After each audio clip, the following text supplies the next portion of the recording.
Thank you very much. Good afternoon, Chairman Murkowski, Vice Chairman Schatz. My name is Scott Cameron, Principal Deputy Assistant Secretary for Water and Science at the Department of the Interior, and I am exercising the delegated authority of the Commissioner of Bureau of Reclamation. I really appreciate the opportunity to testify on Indian water rights settlements, and in particular S953, the Northeastern Arizona Indian Water Rights Settlement Act. The Department supports the longstanding policy that negotiated Indian water rights settlements are, as you've both indicated, certainly preferable to protracted and divisive litigation. Settlements can resolve longstanding claims, provide certainty to water users, promote tribal sovereignty and self-sufficiency, and support the development of water infrastructure that improves conditions on and off reservations. They also foster cooperation among water users within a watershed while protecting infrastructure investments and the communities and economies that rely on them. The Department's participation in settlement negotiations is guided by the federal government's 1990 criteria and procedures for the negotiation of Indian water rights claims. These criteria reflect 4 principles. First, settlements must be consistent with the United States trust responsibilities. Second, tribes must receive benefits equivalent to the rights they release as part of a settlement. Third, tribes must be able to realize value from confirmed water rights. And finally, settlements should include an appropriate cost share among the parties that benefit. Congress obviously plays an essential role, as this committee knows, in approving Indian water rights settlements.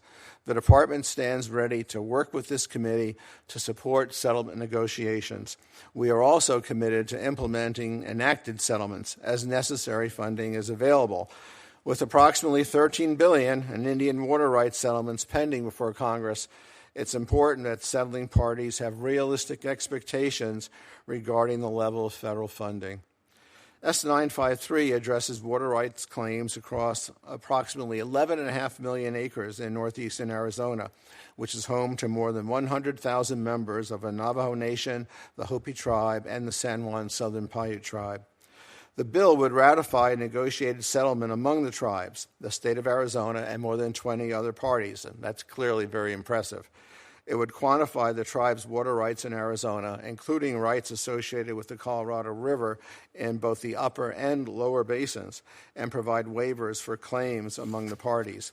S953 would also provide approximately $5.1 billion in mandatory funding to implement the settlement and direct the Secretary to plan, design, and construct a pipeline to help deliver reliable drinking water supplies to tribal communities.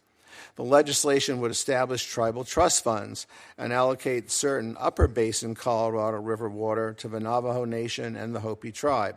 It would authorize those tribes to use that water on reservation lands in the lower basin in Arizona and allow them to lease a portion of their upper basin Colorado River water rights within Arizona for a limited period of time. In addition, the bill would ratify a treaty between the Navajo Nation and the San Juan Southern Paiute Tribe and establish a reservation for the Paiute Tribe from lands currently held in trust as part of the Navajo Reservation. If enacted, S953 would become part of the broader framework governing the Colorado River. Over the past year, the tribes have worked closely with Department and Reclamation staff, the state of Arizona, and the upper basin states to address implementation issues associated with these provisions and to ensure the framework could function within future Colorado River operations. The Department supports increased flexibility and marketability of water in both basins and recognizes the importance of allowing tribes to use, store, and lease their water rights in support of tribal self-determination. While the Department certainly supports the goals of S953, we do have real concerns with the overall cost of the settlement. We appreciate the tribe's efforts to address potential cost increases. We are committed to working with the tribes, the bill's sponsor, and the committee to identify opportunities to reduce costs while maintaining the settlement's core objectives. The Department looks forward to continue to work with the tribes, the bill's sponsor, and the committee to address these issues and move toward a resolution of these longstanding water rights claims. Thank you, and naturally I'm happy to answer any questions. Thank you, Mr. Cameron. President Nygren, welcome.